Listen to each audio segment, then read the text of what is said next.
I don't know. Okay, we continue. We're recording the meeting, so I will. Okay. Welcome everybody. Turn off our video. And thanks for coming to the third of our monthly lectures. At least the first two were well attended. We are a bit thin on this one, I think, but we're recording the session so that should the opportunity arise, other people can listen and watch later on.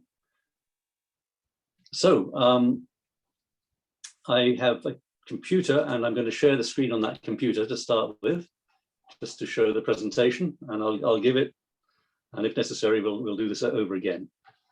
It's about 40 some slides. It may go on slightly over an hour, but if there's any questions, please stop at me and let me know, and I'll try and deal with them. Sorry, just gonna, yeah, here we are. Get the screen to share.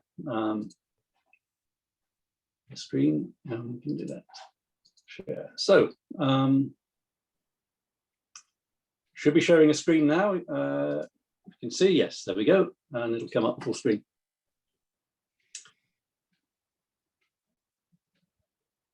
So once again, welcome. And as I mentioned at other meetings like this, we have established some lectures every month in order to keep a link with our membership, because we couldn't undertake our usual spring training and work bees and trail clearing. So in order to try and keep everyone together and engage with the organization, I proposed this and said we had a couple of successful talks, and we'll see how it goes after this. I volunteered to give this presentation called 35 Years in and Around Frontenac Park because, well, it is 35 years since I first went to the park. It was in April 1986, and memorable evening. I'd been asking around in Kingston because I'd been seeing these events for the stills program that the park was running, put up on the Channel 13, the cable net, and with that, I'd asked people, well, where's Frontenac Park? Because they were showing snowshoeing and winter camping and all these exciting things going on.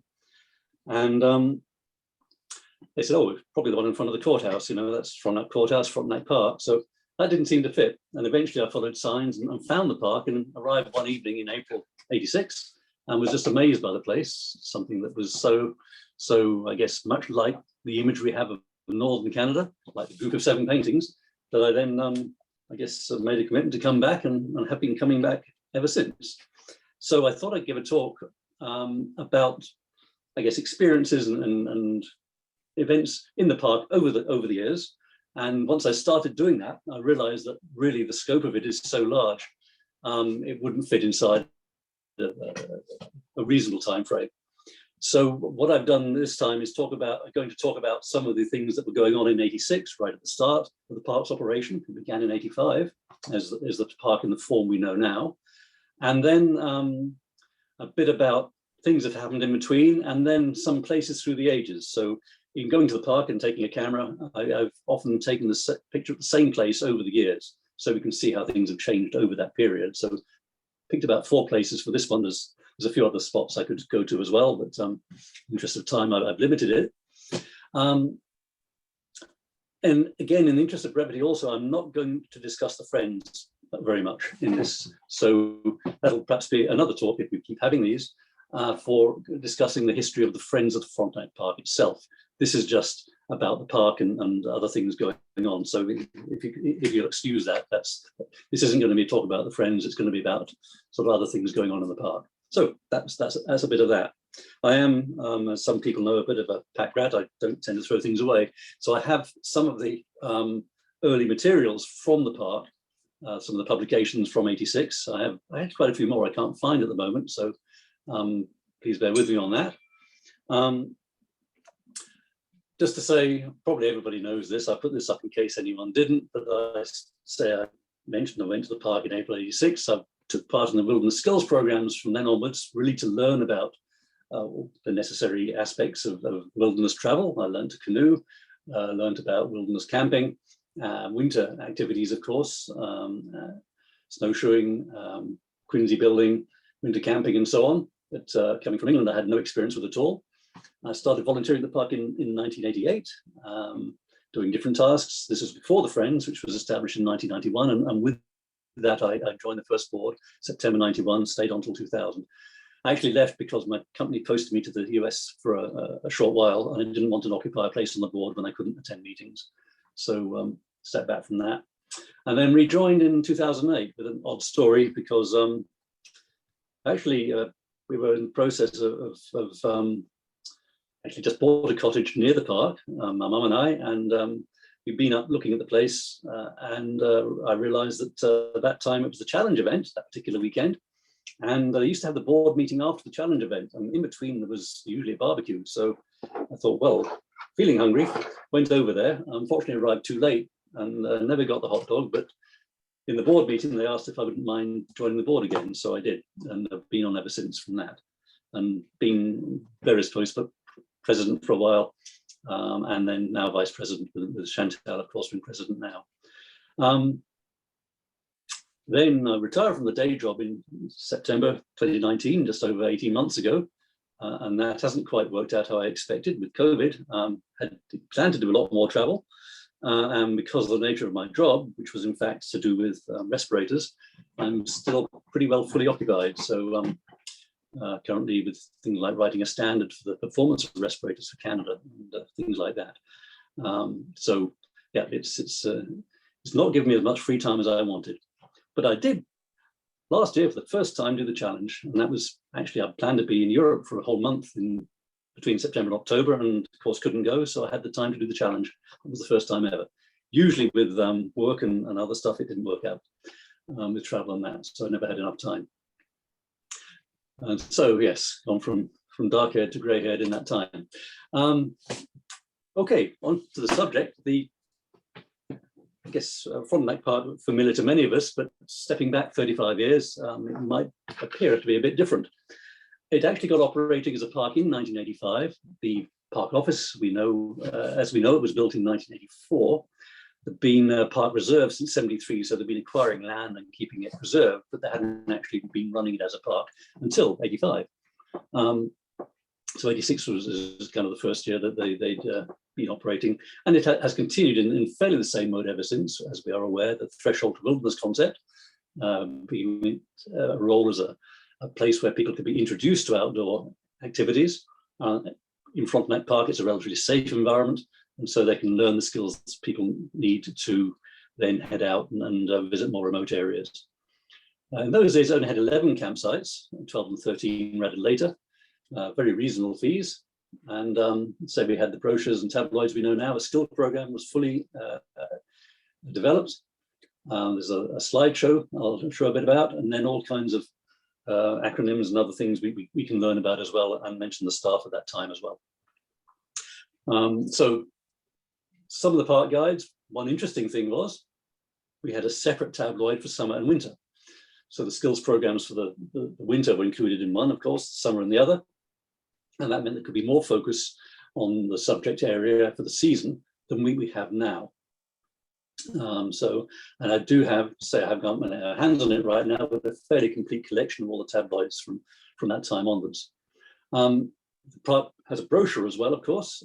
This is now, and I'm afraid I don't have a picture of the latest one, just a sort of folded over sheet of paper, but in the older days, before there was, say, a distinct park map that we have now from the Friends, the brochure incorporated a map and other information. And at the start, there was one trail guide, which was the Arab Gorge Trail. Some remarkably handsome guy on it. I didn't know that was me in the picture on the left there. I just saw that guy's got my watch on. That guy's got my camera, and oh, that's me. And Aggie Bortolucci had taken that picture without me knowing. And the later one had David Stokes and Elmer Van Aggs. David Stokes is the father of the first receptionist at the park, just a small thing, so we'll see his picture later on. So that was how things were. But the park office layout was pretty much as it is. They've made a slight change since then with sort of encasing the offices a bit, but it had operated pretty much sort of in its current mode right from the start. It's pretty good from that point of view. Okay. Here's a map from '86, from the brochure. That's the very first brochure. It's slightly more simple than the map we're used to. There was no GPS in those days, and everything was hand drawn. And you'll see a few things are different. This is the southern portion of the park. And you can see, if I can use a mouse, we don't have a inner slide loop. Oops, sorry. We don't have sort of a complete loop on the corridor trail even, and we have a slight problem with the layout of this trail that is slightly wrong on the map compared with how it is in reality. It actually West Archon Loop meets after north of the Rideau Trail leaving. We sort of had a dual track here. That's actually, of course, one trail, and as you can see, it was a fairly simple, and it was, I guess it's compared with what we have from GPS now, of course, not that accurate either. And just the basic features were shown. Interestingly, oddly, no slide to Buck Portage on this one. And then on the northern side, again, even more different. Some other things not there that we have now. Birch to Little Salmon Portage wasn't there. There was no link across the southern side of Lynch Lake. There was no Site 12 and no Site 13 because they hadn't been put in at that point. And slight inaccuracy on the portage up at Kingsford Dam as well. So that's the map as it was, say remarkably simple. You can see hand drawn and sometimes probably whited out and inked over. But it was what there was to go on at the time. This was a different time, of course, before internet, before computer graphics were introduced in a big way, and of course before GPS. So what we have now is much more sophisticated. Okay, and please stop, and so I'll keep rambling on until someone stops, but that's what we have. So yes, remarkably, people went out and came back and didn't get lost with such a simple map. One interesting thing that went on in the park, we had the inner room that could be closed off, so it was all dark, so a slideshow could be given. The shape was slightly different in those days, it was actually bigger. It took up more of the space at the back. And so there was a projector above the door as he went in, and then it shone down onto a screen on the back wall. And there was a 16-minute slideshow that introduced the park. Very good slideshow, about 220 slides, I think, altogether. And it had sound coordinated, all fade and fancy stuff. Very good indeed. Unfortunately, it was obviously quite a complex mechanical system, and it did tend to break down now and again, and so finally broke. And they made a video of the slideshow that wasn't that great quality, and eventually abandoned it. So we don't have an introductory slide or film show to the park. But of course, as we learned last lecture, Shane is working on something for the park so that we will have something in the future incorporating drone footage and all things like that. But this was a slideshow, as I said. It ran for 16 minutes, which I think nowadays would be too long for people's attention spans. I have scanned all the slides from that. I have them here at home, and I borrowed them. And I've also, for many of them, sort of recolored them with the faded. So there's a few, you'll see the picture's a bit off. But it's interesting because it shows the park again back in the 80s, when the things that we're perhaps used to and familiar weren't common then. For instance, the middle slide at the top is the trail center, and there was no dock to start with. Pretty much nothing paved either. The parking lot was gravel, the path down was gravel, and so on. You see in the little bottom one, there's a building there up there. I think that's Black Lake, and that's probably not standing anymore. Bottom right, you have well, that's what $20 at Canadian Tire bought you in those days. I know it's $20 because I got one of those, and I still have it. I'll sell it for a couple of hundred on eBay, perhaps, if anybody wants one. But that's a basic Canadian Tire tent. So the slideshow was excellent. I won't go into too many details, but it covered sort of natural history, some of the human history, then the skills programs, and then general views of things going on in the park. So it was very good. And say I can do another talk on that at some point. But it did establish, as I mentioned, this threshold to wilderness concept, the idea of the park being a place that people could come to learn, to gain the skills they needed then to travel in more remote areas. Okay, For the Friends, yes, you had to sign a volunteer agreement. Now we have a sort of Friends volunteer program that the structure of insurance and stuff that covers everything. But before the Friends, you actually had to individually sign up to be a volunteer. And so that's my application from '88. Again, I was engaged in sort of things that are familiar. We did this trail sweep, we did construction work at different times. We were given overalls and a hat. It's all very good indeed. So that was what went on. And we had quite a crew of volunteers. Spring Trail Sweep 1988, bottom left. Actually, Chris Bowers as Lucy and a guy called Guy. So two of them are actually park staff. So there were just four of us on that first trail sweep in those days. And then building a bridge. This is Milton Gorge Bridge. We'll see a bit of later as Erhard Frenzel. Of course, known to everyone as one of the, I guess, founding volunteers, volunteered with the park before it was actually formed, laid out a lot of the trails, very dedicated, I guess, throughout many years to park operations, and an expert on the park as well. Unfortunately passed away in 2013. So other things we did, we did send out to survey construction sites, places where we had damage to bridges and things being washed out that needed measurements, so they could bring in enough wood and materials to replace the bridges. Taking wood down the lake, some construction work as well at that time. One fun thing we did was to measure the portages.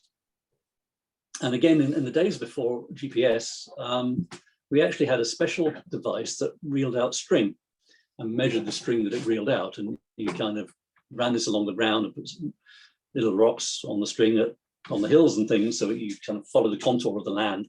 And that gave us reasonably accurate portage distances. And previously they had been estimated. And one I was involved with, the big salmon to little salmon, was originally 1,500 meters, 1.5 kilometers, and it dropped to 953 meters when we measured it. It'd been completely underestimated, and so I'm interested to see that we still use these numbers today on the maps and things. I don't think it's ever been reassessed with GPS, or it has been, and we were spot on the first time. But that was kind of an interesting thing.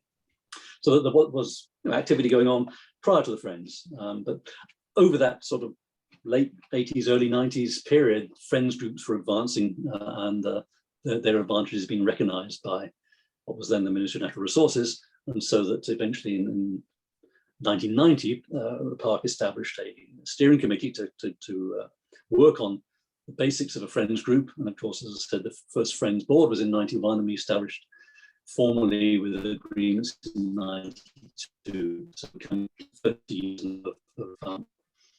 of operation of a Friends group. There's just something different. I don't know how many people know about this. There was a plan for another park, actually starting at Frontenac and ending at Charleston Lake, and it was going to be a waterway park. And waterway parks are one of the 6 classifications of parks in Ontario. And there was a plan to put a fully fledged park along a long water route between the two parks. And this newspaper, tabloid that came out, described a lot of the route and the plans, and it was pretty much a going concern. Unfortunately, it was actually the landowners along the route that objected. They're concerned about illegal camping and other things. I don't know about that. If anybody's going to sort of endeavour nearly 100 kilometres of canoeing, they're probably going to be fairly responsible people in terms of the sort of use of land and so on.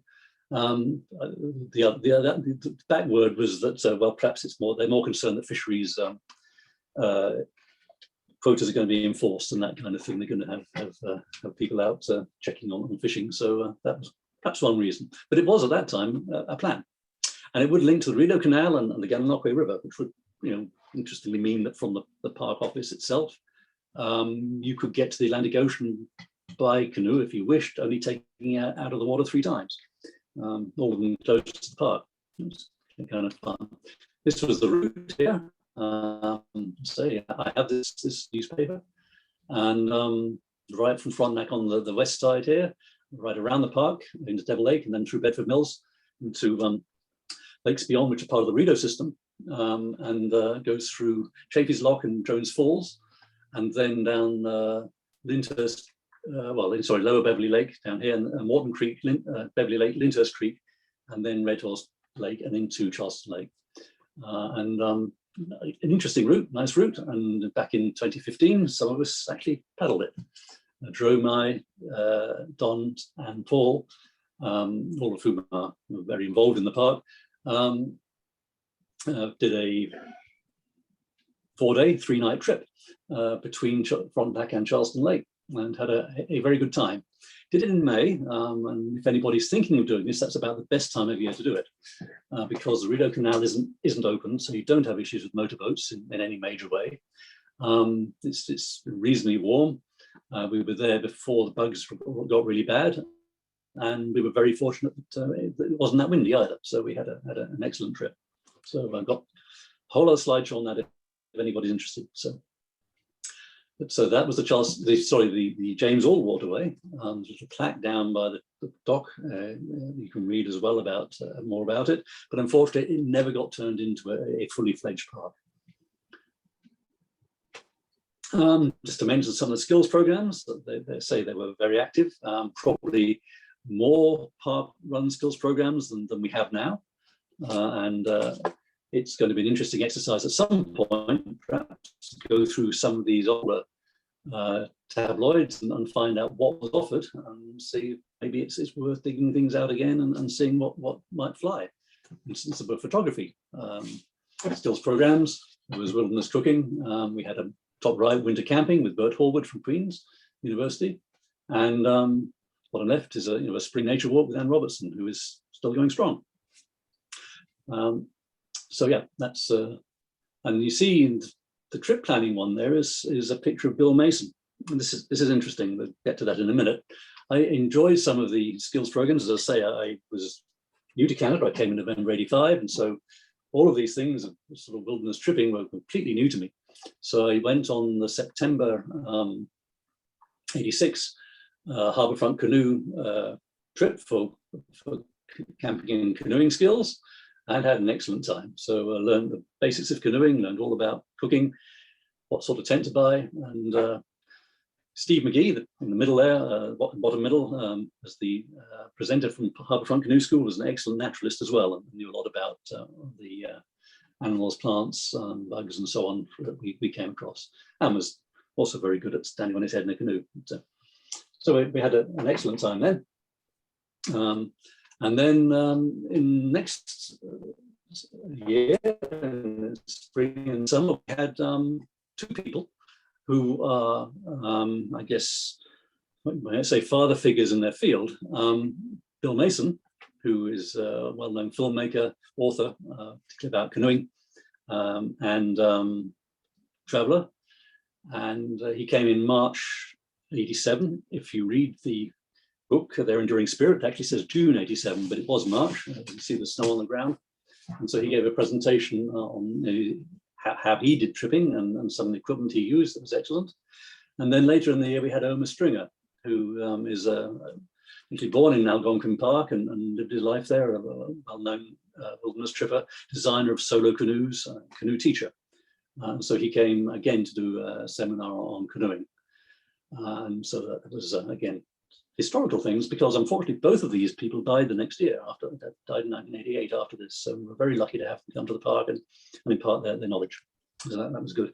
James Raffan, people probably know that name. He was a lecturer at Queen's University and now an author.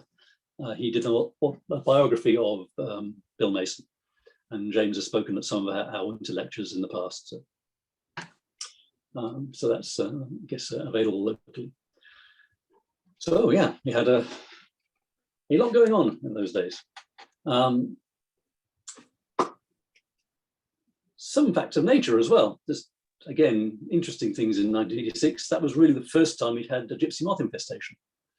And the MNR, Ministry of Natural Resources, that ran the parks then actually produced again a newspaper about them and explained to the public what control measures are going to be put in place as well. It was rather interesting. I guess we're familiar with fishers. We have a stuffed fish in the park office to show people what they are, but they had been largely extirpated from the area as a fur-bearing mammal and were making a recovery. But one of the fish's prey is porcupine. So when there weren't that many fishes about, we had a lot more porcupines. And I remember back in those days on a hike, you were guaranteed to see at least one porcupine. It was pretty ordinary to see, like you might see a squirrel or a chipmunk. There was a porcupine somewhere along the way. Now it's quite rare, I think. We came across porcupines, and there was even one that used to sleep outside the trail center, just in a tree snoring away, and wonder what this noise was, and there's a porcupine just above your head.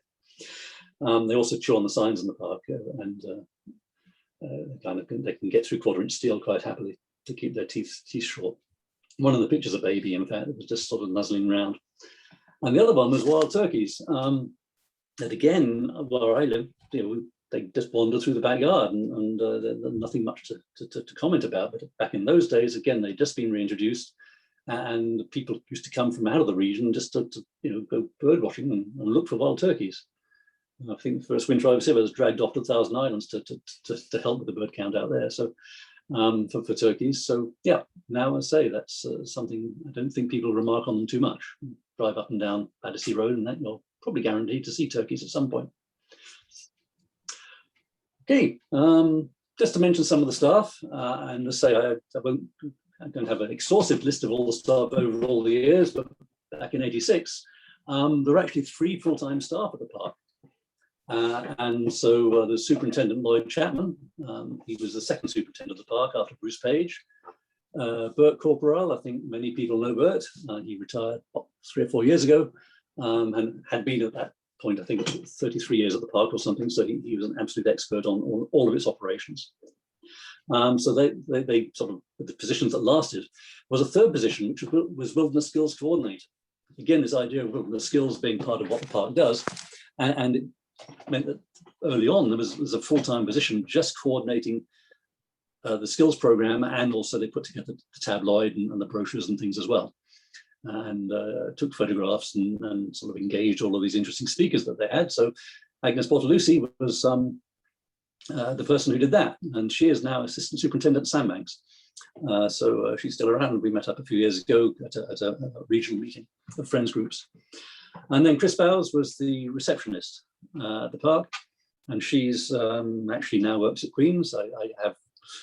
I know friends through friends and friends of hers she works with. And that on the left is her father, who's David Stokes, who's the guy you saw in the brochure of the Arab Gorge. And it was a very small world, because I was working at RMC when I first came, and I actually worked in the same lab as him. So it was suddenly realized, talking to Chris, well, you're talking about your dad, aren't you? Yes. So there we are. And following Lloyd's retirement, actually Ben Chabot stepped in for a short time, and then Peter Dawson came, and the next picture over, and was superintendent after that. And Karen Langley, this is actually her retirement. She's been a receptionist after Chris, been at the park for 22 years. So she had been a long-serving park employee, and a very, very nice and friendly lady. And so other people, Daryl is the park warden for the, enforcement aspects. I think he's now moved away. Sorry, I can't remember, way up to a northern park. We had Janine Papadopoulos. She replaced Agnes after she moved out to Sandbanks. But that, as I say, that wilderness skills coordinator position was wrapped up after about a year, I think, a year and a bit. And Janine actually went on to become the first president of the Friends. So she's actually there in that picture in her role, signing the agreement with the government, establishing the Friends. It's Lloyd Chapman on the right, and Alec Ross, who was on the first board on the left. He's a journalist with the Week Standard and other papers in Kingston. And just to mention many students and volunteers who helped over the years as well. So, as I say, I apologize, I'm not going to go into the Friends membership at this point, but Friends activities, but just to say that there have been many of that. That was in '94, the one on the left. She was actually a budding artist, and we had a family canoe day on South Otter Lake. And on the right is Sheila Boyle, who was with the ski patrol. So, and I went out with them. I wasn't a very good skier, but they kind of waited for me to catch up. So we went out on Big Salmon Lake and a few other places. So that's some of the staff over the years who've been at the park. So, wait. I'm not going to get all this done, so if people don't mind me running on, as we did start late, I'll keep going. Just a few things, I guess, that made it memorable over the years. For instance, in 1995, we had a wedding at the park. I think it's the only one we've had. Maybe there's another one I missed, but I was there just to represent, in those days, represent the Friends as liaising, but it was all very well organised. And obviously, that's 25 years ago now. They just had their silver anniversary. And say, if there's any questions, please do stop, and I'll try and explain things. Interesting fact that the park once had a cabin. It had its own cabin, and they used to use it for the students to sleep in who worked at the park, and other people, even volunteers, I think, stayed up there occasionally. And it was not in the park as we know it. It was on the west side of Salmon Lake Road. So to get to it, you went down the road to the Scout camp just before the park sign, and that was there, but it was not in great shape, and they decided in the end it had to be dismantled, and so it was taken down in the late 80s. Unfortunately, they're never replaced. But that land remained. It was Crown land, not actually park. But in the new park plan that we just put into effect a few years ago, that then was linked to the park, and it's actually part of the park, though it's obviously detached, and there's no real features there that would actually attract the public. So it just sits there as park land. But it may be a project in the future to build some kind of shelter there again for accommodation for people to stay in, to make it easier for them to work at the park. There we go. And that's North Otter Lake, the North Otter Lake in the background there. And I think that's their heart in the picture. One fun weekend, I've told a few people about this because it's such an odd thing that happened. Ben Martin Brown, who's also from England, I used to work with him in Brockville, and we every year try to get out winter camping, and we picked this particular year, between Christmas and New Year, in fact, to go to Site 2. Toboggan and snowshoes, the works, because it was a nice snowy trip, and we did the Rideau Trail over the Arab Gorge Bridge there to Site 2, as in fact I think Chantal and I did this last winter with a group of people. So everything was fine till the night. Just staying the one night, of course, and in the morning we found it had thawed. The strange weather started before the ice storm. People probably wouldn't remember that, because unless you sort of experienced this strange thing happening, you wouldn't notice. But the temperature that night went up to 8 degrees Celsius. And so all the snow that was around us melted, except that was under the tent that we'd insulated from the outside. So we woke up in the morning, having gone in with snowshoes, toboggans, to find that the only snow left was under the tent. Everything else was just kind of mud. The lake, well, I guess the other issue with snowshoes and such, we had to get out, and could not take a toboggan out over the same route. Obviously, had to get out well over the lake. The lake had frozen, fortunately, and perhaps with climate change nowadays it wouldn't have frozen, but luckily in those days it had frozen, and it had frozen just about enough to walk on. It was a bit risky. We broke together and kept sort of fairly close to the shore just in case. It had also melted on top, as you can see, so there's a skim of water on top of the ice, which made it very slippery. So we actually tied rope around our boots to give us some grip. But it was kind of an eerie experience walking out over this barely frozen lake, hoping it was going to hold. But we did to make it out, crossed actually through the Beaver Dam, not over the portage to South Otter, and there was a thick mist on that lake, so we kind of walked through the mist out, and as these people were standing by the dock at the trail centre, I'm sorry, it's what it was called in those days, trail centre, we kind of two English guys just walked out of the mist saying hello, and I guess it gave them a shock of their lives. But there we are. So that was one interesting event we had. Then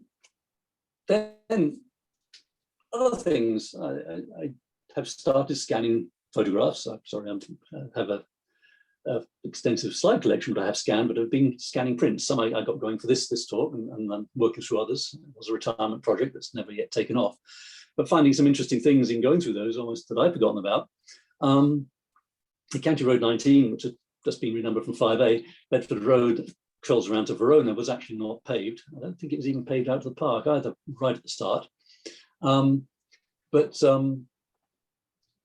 so it had a lower speed limit than it does now. And when it crossed the other end of North Otter Lake, which leads into the Rothwell and Holliford Lakes, there wasn't a tunnel as there is now, there's a bridge. And I actually got a picture of it. This is on a Rideau Trail Association canoe trip, which I guess is something they do in the summer. And so that's shown the bridge rather than the tunnel. And the tunnels were installed in 87. And I actually have a picture of them by the road. As you see, they've been unloaded, but not installed, down, I guess, near where they are. This is near the gravel pit. And what's there is actually a Kingston Field Naturalist outing, because they have some property nearby, actually adjacent going right on North Otter Lake. So, and there's Anne Robertson again, leading that. And there's also Keith and Mary Chapman, who some people in the audience know. They're on that trip too. And interestingly, they 2 or 3 years ago now, they refurbished that tunnel, and the township didn't know when it had been installed. Well, actually, having got this picture, which is a dated slide, I could tell them, and I sent this to the township so they had it for their records, so they knew when those tunnels were installed. It's kind of a funny thing, but so that's what was there. And of course, this is part of the James Hall Waterway that I referred to before. And then in late 92, there was a fairly dramatic event, which was when the dam that holds in Arab Lake, up the Corridor Trail, burst. So Arab Lake is a lake, it's naturally there, but with the beaver dam in place, it is a lot higher than it naturally would be, about 4 or 5 feet higher. And so we'd had a lot of rain, I guess that couple of months previous, and it exceeded the capacity of the dam to hold the lake in, and so it burst. Fortunately, in the middle of the night, around 2 a.m., I think they reckon, there was nobody on the trail. It would have been absolutely disastrous if there had been during the daytime. It was around the 24th, I think, of September, and my parents are visiting from England at the time. And I think they may have been the first people into the park the day after and found there's all of this detritus out by the Trail Centre dock that had been washed right now. And it was quite a remarkable event. It totally washed out the boardwalk in many places. When you walk down there, and I don't really have a decent picture, but you could see grass and sort of bits of matting and stuff way up in the trees. It had been washed down way over anyone's head down this gorge. And actually the 4 work B on bottom right there was actually to recover the bridge by that dam, that had been by that dam, that after the dam burst was about 800 meters further down the gorge, about half a mile down. It had really in extremely high force of water. And that was a very heavy bridge in those days. It wasn't the plank bridge that we have now. It was actually a log bridge that was made of complete logs. It was very heavy indeed, but we dragged it out between us. So that was a very dramatic event. And still there's kind of vegetation out by that Trail Centre dock that was never there before this dam burst. So I think it would contribute to a permanent change there. But it is something to bear in mind that, of course, that can happen, and that it's something to have a concern about when we do construction, and of course keep an eye on the condition of dams. A couple of things. Probably apologies because I guess without the sort of wide number of people on the call, this is just trivial stuff. But park call sign is XMI 783. If you hear that referred to in anything, that's what the radio station at the park is designated as. Again, we're using radios less and less as volunteers now. We used to early on because cell phones are work in the park now. But every transmission from the park end should end in XMI 783, and I've had in the past to remind actually the staff there when they haven't done it, because they should be doing it when they have students and things. That it's a requirement there. So that's Karen again. That's Ray Wilson, and somewhere in the picture on the right is the radio tower. The other, I guess, old favourite is 085. This is the park vehicle that transported staff and volunteers around, and was, I guess, a fixture for many years. Again, its radio call sign was 085, so If we were being driven around, and we didn't drive ourselves as volunteers, but we were driven places maybe to do a work assignment, we went in, were given a chance to ride in 085. So that was the park vehicle. Again, they have a sort of range of different vehicles now, but that was one that was, I guess, Chevrolet truck that was there for probably a good 10 years plus. And yes, I just should mention in those days, and unfortunately in some of our minds, it's still called the Trail Centre. Just everything's now changed to call it the Park Office. I'm not sure why they had to change. I guess it's not really on a trail, and it's not the centre of anything, but apart from that, it was a good name for it. So that's picture of things around 91. And so I thought I'd talk a little bit about some interesting things, some off-trail canoe trips. And just check if everyone's okay to carry on a bit over the past 8 o'clock. I'll keep going. And there's things I've learned in traveling around the park and tried out exploring. Certainly when the first map came out, it was very useful to plan trips like this. And also, of course, the big photo map on the wall at the park is excellent. And so what's here is actually an image from the new one. But it's on the right there. It's the sort of southeast sector of the park, as in the white square there. And red lines and orange lines are routes I've taken around the lakes out from Site 4, good central place, Site 4. And say, looking at the route on the map, it seemed you could do this, and eventually it worked out you can get right down to the Rideau Trail by canoe, and then back through an interior route as well. And then the orange line here is over to Cedar Lake, and you can do a loop, as I've done sort of in a day, loop right around back to Site 4.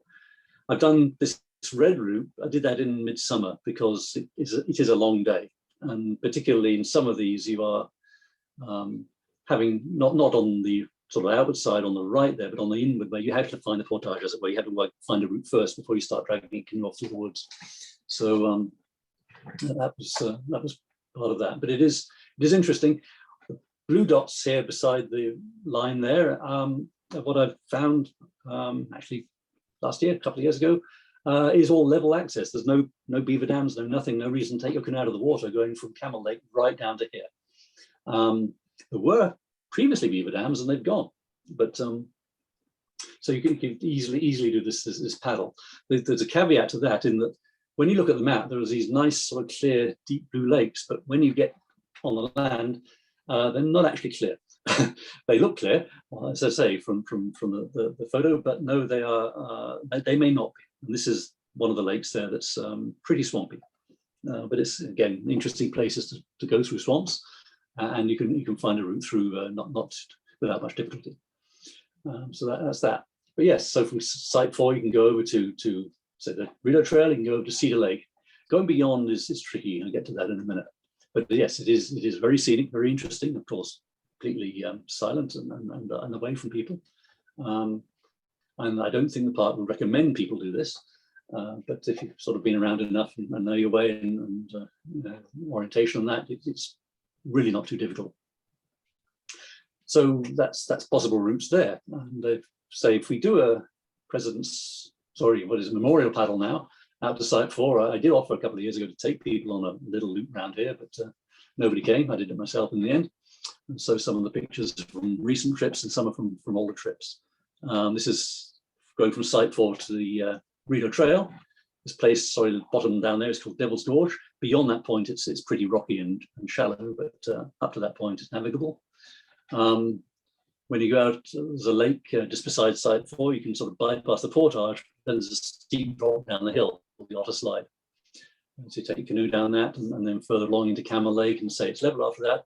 This picture with the red tree is actually 96, and that's there were beaver dams in those days, but they've gone now.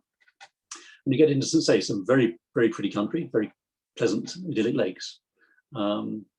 Sometimes you get into desperation canoeing, is in the bottom left. The channel runs out on you.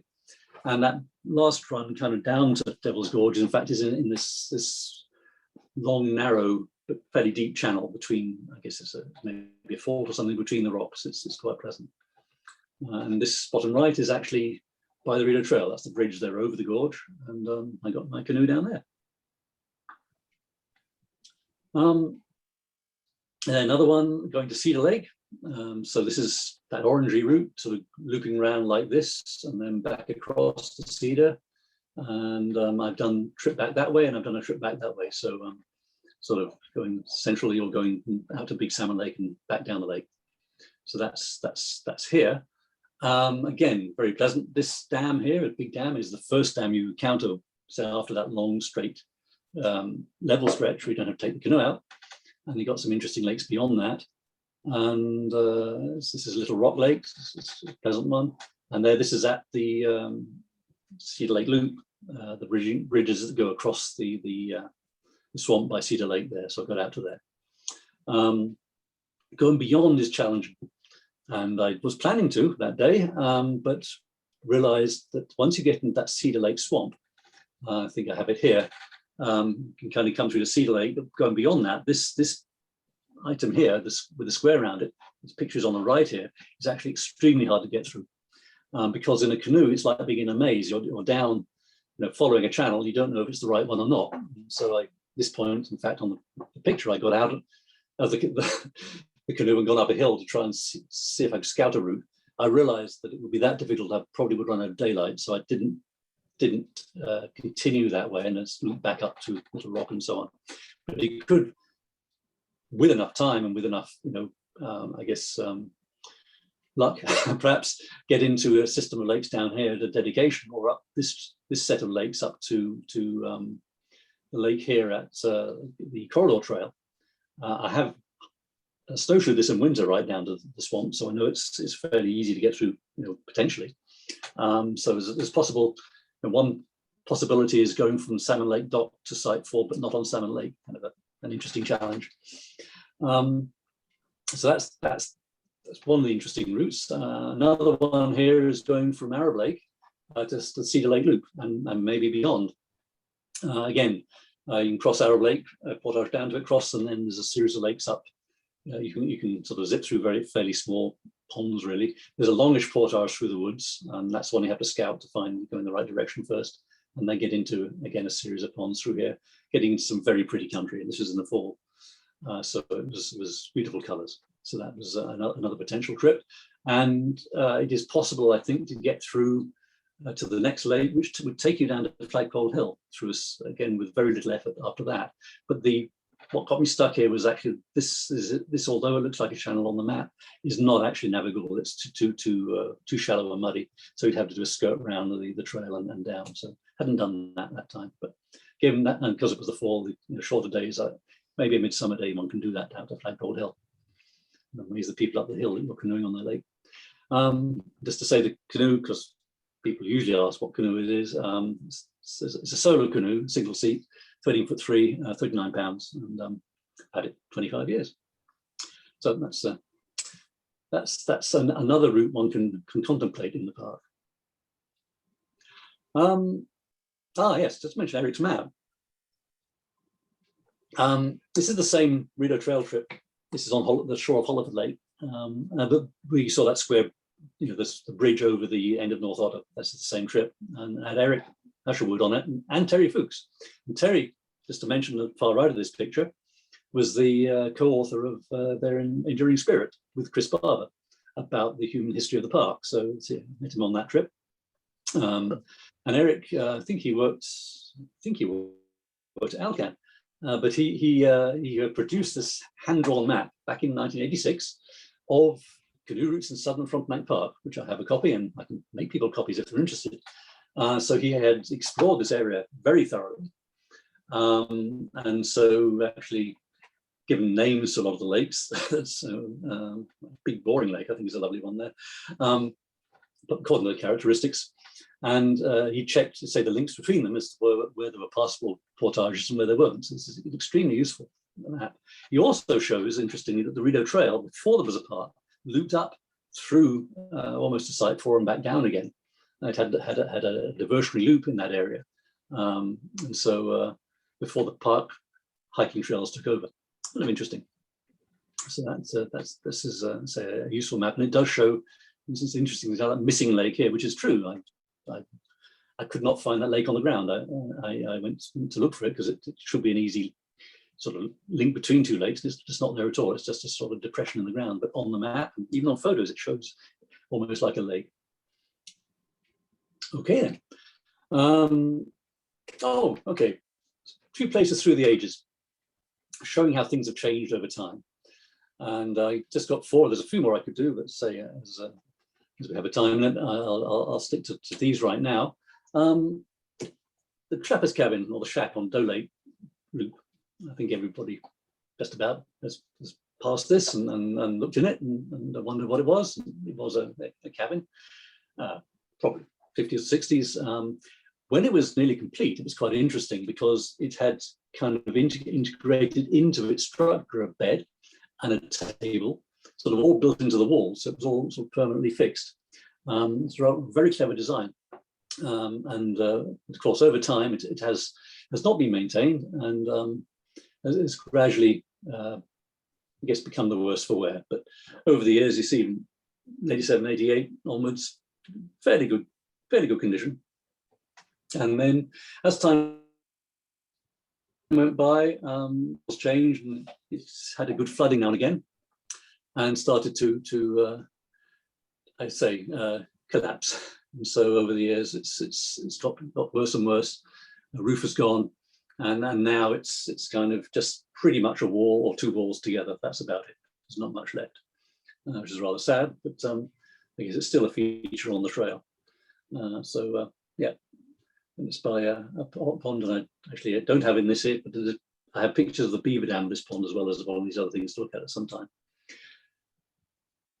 And by the way, in the bottom left picture, that's Anne Robertson again, the lady you saw back in the days of '86 doing a nature walk, also doing a nature walk in 2016. Unfortunately, this time we just had a couple of people. This is Maureen Sly over here as well, who's also on the hike. So it's a bit like tonight's lecture. We only had 2 people turn up. So, yeah, that's yes, an interesting feature. Just a bit further on the Doe Lake Loop, of course, you've got the lookout over Doe Lake itself. Well, there's now a bench there. You can stop and have a rest, which I'm appreciating more and more. But in the early days, yes, it was easy looking out. There was an interesting, you can't barely see it here, but on the top left, there's a couple of birch trees there that were they stood out quite a lot, particularly in the fall. The white bark stood out. Over time, it went down to 1 tree and then gone. And now I guess this is just a couple of weeks ago. You can't see because the trees have grown up so much. So we sort of have natural takeover here of what had been a viewpoint now becoming rather more obscure. And if you ever do go on these rocks, there's poison ivy. Just beware. So we always point that out to people. And then we got on the Moulton Gorge and Tetzmine Loop at the top end of Moulton Gorge. Having been going there for some years, then a big gap, but interestingly, originally, early days, there was no bridge at all. You had to feel a way across the beaver dam that held the water in Moulton Gorge. As we've already seen, beaver dams don't last forever, so by 91, it had gone, and we had a wooden bridge in place and a much sort of less water in the gorge, as it was in, say, in the early days. It was pretty much a lake itself. And then over time, we've got now, in recent times, a much more robust and permanent bridge. But also, I guess, you can see the vegetation has grown up quite a bit as well. So we have much more difficult to get a decent view of the gorge itself. Just nearby there, just a bit further up, there's a second bridge that has had an interesting fate over the years, sometimes been completely inundated by beaver activity and flooding. And then it had been a basic plank, then obliterated, then a more permanent bridge was built. This is a trail clearing through going in spring of '93. And now there's, I say, a very robust structure that's been put in place that's, again, is destined to last. So we are lucky nowadays in having bridges that are high quality and largely permanent, whereas in the past it has been more tenuous to get across some of these bodies of water. Then there's Norton Gorge. This is further to the south from that point, where the Little Salmon Lake Loop crosses the Norton Gorge. And so I've been passing that area and taking pictures again over the years. So we see the gorge going from, to say, essentially a lake itself, full of water, well nourished, to when the dam is blown, just barely a trickle through a kind of devastated landscape, and then the whole thing regrowing again, back into sort of a meadow. And this is the cycle we get with beaver activity. So again, interesting to see. And as people may be aware, that Norton Gorge is a geological fault, and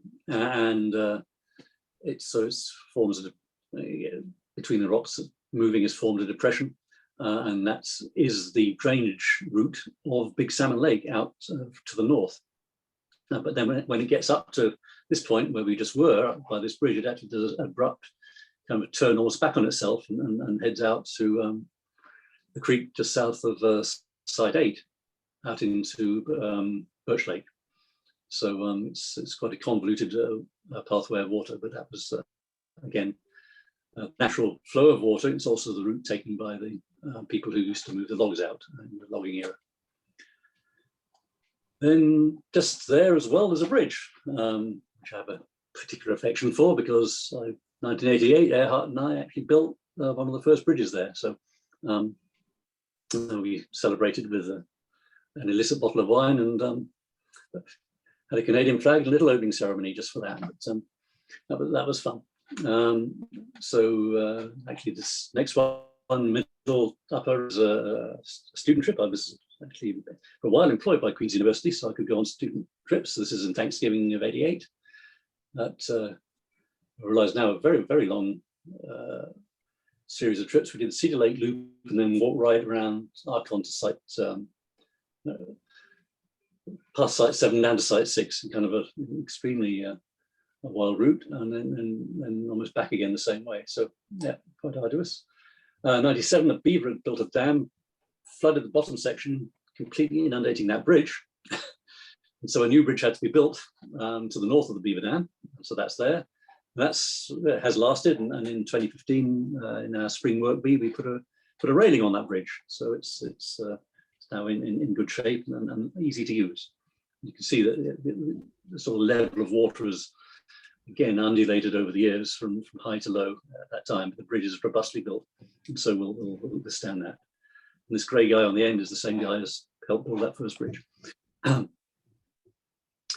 Okay, so with that, just be done. Just one more thing, and I guess everyone on the call, again, except for Marjorie, probably is familiar with what I can't understand is this antipathy that there is towards the map shirt, which I'm actually wearing now. I like this shirt. I've got about 7 of them. So just wanted to say we are trying to encourage people to buy these and so they can clear the inventory. And everybody says people don't like T-shirts with big things on them and stuff. Some, I guess, don't mind.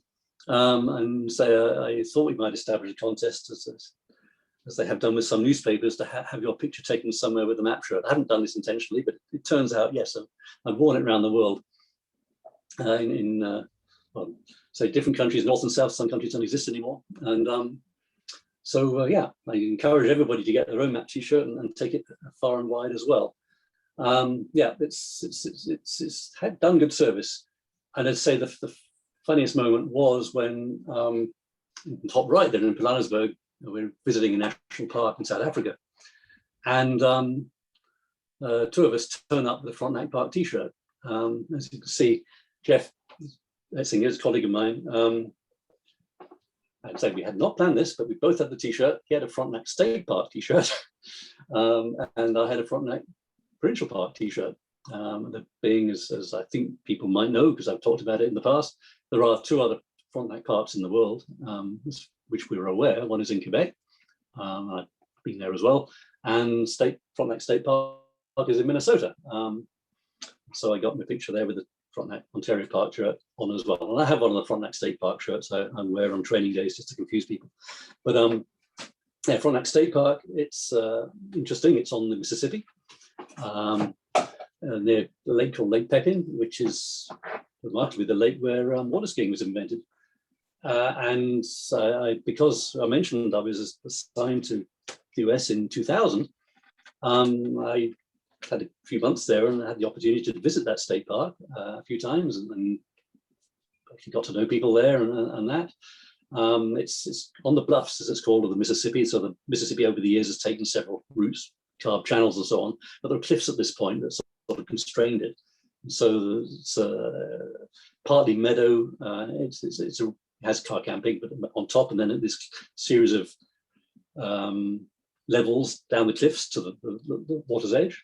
They do have timber rattlesnakes there as one species, and of course, it's being further west. It's a mix of eastern and western species of many kinds. Interesting, the name Frontenac is from the same origin as our Frontenac. It's the same governor of New France in the 1670s. That Fort Frontenac was named after Frontenac County, and so on. And it's at that point, that was the furthest limit of exploration west. So they camped there for the winter on the edge of the lake. At that point, the lake that's on the Mississippi, Lake Pepin. Eventually established a town called Frontenac. And was even a railway station, Frontenac Station, on the line between Chicago and Minneapolis. And in the 19th century, it was actually a favorite destination of the people from the south who come up on the steamboats in the summer to escape the heat. And they have a summer home in the north. And so there are a lot of grand houses down in Frontenac, the town. So it's an interesting place, both from the natural and the human history to visit. So I recommend that if you're passing through Red Wing in Minnesota. Anyhow, that's that fun story. So yes, been around a bit with the map shirt. I should explain that the London one was actually, that was Canada 150. I found myself in London for a meeting, and I'm fortunate I've had a job that has sort of led to quite a lot of travel over the years. That's been rather nice. But and so we're doing Canada Day. It's my childhood friend Sparrow. And I just stopped off at Halifax on the way for a meeting, in fact, and picked up the lobster hat, and then had to Bill the Beaver as well. So we made some Canada apparel for the events in Trafalgar Square, which is right by Canada House in London. So that was fun. And with that, I think that's a lot. So I hope everybody's not like this porcupine. Hope everybody's still awake. And if there's any questions and stuff I can help with, I'd be happy to try and answer them. Thanks. Have I been on mute all this time? No, you're live and great. Suddenly realized, whoops, I didn't check. No. Okay. Oh, that was really good. I'm glad you didn't cancel it, and I appreciate the history lesson. Being in Kingston for less than a year, that was right. Really interesting to see. Thanks. Oh, if I'd known, it was more so. And I have plenty more, and say this is part of what I have. But I didn't say I had realized the time limit. So thanks very much. Yes. No. Simon, I found very interesting. Obviously, your knowledge of the park and your history is very deep. So that was quite fascinating. A lot of that. I have a number of questions, but I'm only going to ask one at this point. First off, thanks for offering to share some of the the maps and stuff. You have some interesting maps. Yes. The James Auld Parkway or Waterway. Yep. That map would be interesting, yes. And that hand-drawn canoe route map. So yes. At some point, it would be nice to be able to access those. But my quick question for you is: way back when you said there was 11 campsites when the park first opened, were they individual campsites or were they like today, where they are pods? Oh yeah, they were just like today. Okay. Yes. Okay. So that's I think when I think of it, probably almost entirely unchanged. Is that right? Not sure if 5 had 3 tent pads, now has 2, but it's interesting, yes. Okay. So the sort of cluster concept was put together again as part of this wilderness skills program, or the skills concept, the threshold concept, so that with the arrangement, you were kind of on your own campsite, but if you needed help, there might be somebody nearby. That was the idea. Okay. There was also the question of, basically privies and the need for a place to go, as it were. Yes. And with the size of the park, if you let there'd be free for all camping, it would probably get pretty grubby over time, pretty quick. So having the clusters, it kept people in one place where you could at least kind of undertake the maintenance in a relatively straightforward manner. So that was the idea here. And so I mentioned, because they had increasing demand, they did add the 2 more campsites, 12 with 4 tent pads and 13 with 3. 12, sorry, I have another map, but 12 is by Lynch Lake and 13 is down on this big clear. 12 was perhaps an unfortunate choice because this lake isn't very nice. It can get a bit buggy and that at times. And it's also not navigable from any other lake. It's sort of a standalone. There's no portage to it. So it was useful for people wanting to fish on the lake, but that was about it. It's poor choice. 13 is on a very, very nice site. It's on a branch along the edge of that lake there. So, of course, now what they're planning to do with the park plan is to bring in some individual campsites. And so I don't know where they're going to be. Right. That'll be interesting. I assume from the from the park plan, what I recall of hearing, there will be in the northern half of the park. Okay. That's because the southern part with their designation of various ecological status is a higher, I guess, preservation requirement. It's a more fragile ecosystem than the northern side. So they're going to probably put them in the north. Sorry, I got this wrong yet, north there. Except I know there's a plan, part of this is to have some tent pads right down by the park office, down by the trail center, particularly for people who arrive late, and can't get out to the campsite. They'll have a place to stay, but they won't be kind of bookable. They'll just be reserved sites there. So that's part of that.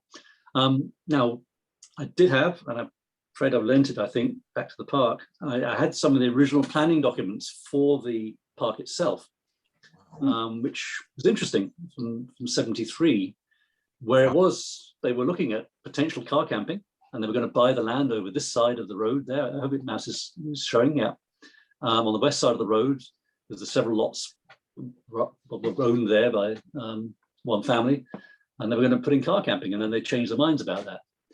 The other question was where to put the trail center or the park office, and they actually had options here of 3, okay, 4. Where it is now, having it up at Big Salmon Lake, having it at the Clear Lake entrance over here, or having it up at Kingsford. And they chose where it is now. It's convenient, but it's interesting how different the park may have been, of course. Yeah, true. And I mentioned on that topic, of course, there was the style in the 50s and 60s to put roads through parks. So you've got Algonquin, you've got Highway 60 going through Algonquin Park, and you go to parts in the US, again, you've got going to the Sun Highway going through Glacier Park and so on.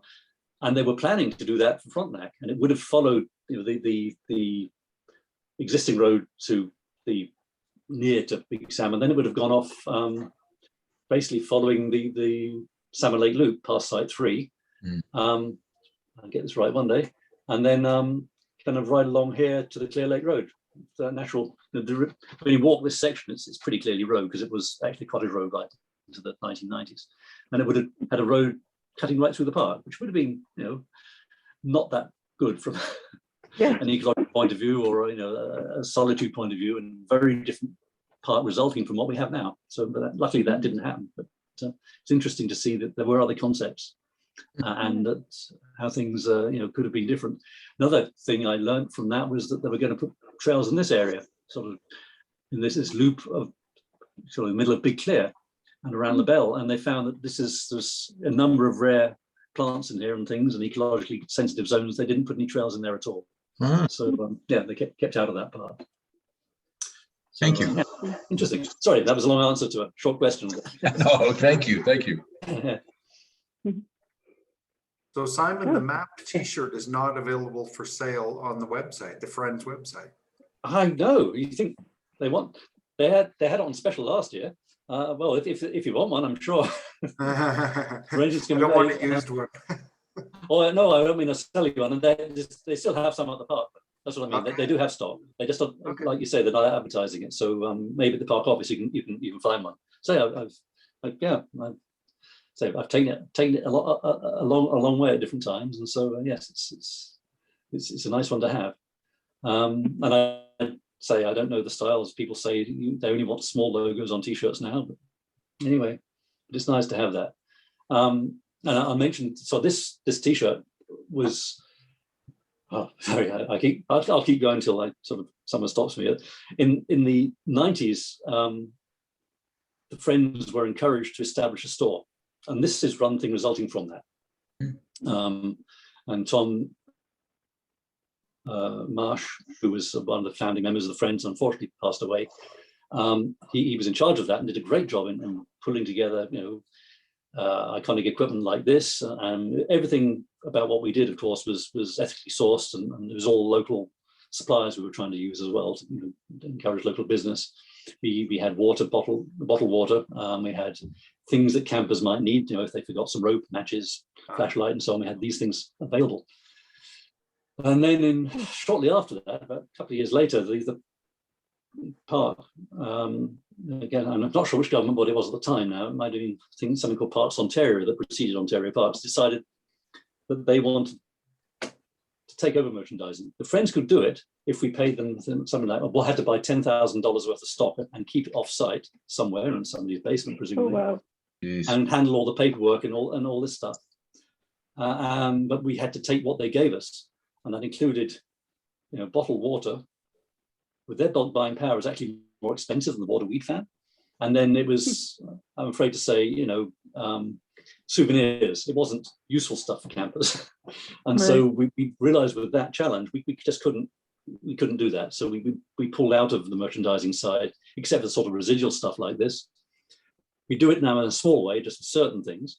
And I think the tide is changing. We're now going to go back to probably having more merchandising and say that's something, of course, we focus now on the board for. But it was rather sad that we'd done all this effort and all these good things, and suddenly, it was pulled from under us. And I hadn't talked about the Friends of this. I was involved in a couple of regional Friends meetings or national Friends meetings, in fact. And the 1997 one, I did mention to Greg Mort, who was the ministry guy at the time, responsible, said I didn't want the first thing people see when they're out at park to be a Coke machine. He said, don't worry, that will never happen. I don't know if you noticed, when we come up to the park, there's this drinks machine. Yeah.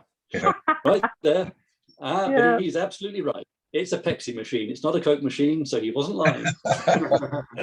That was, you could tell this was going to happen because Pepsi was sponsoring the parks and stuff. But I said Coke machine. He said, no, guaranteed that would never happen. So, yeah, they're right. My kid's I didn't feel it was in keeping with our part.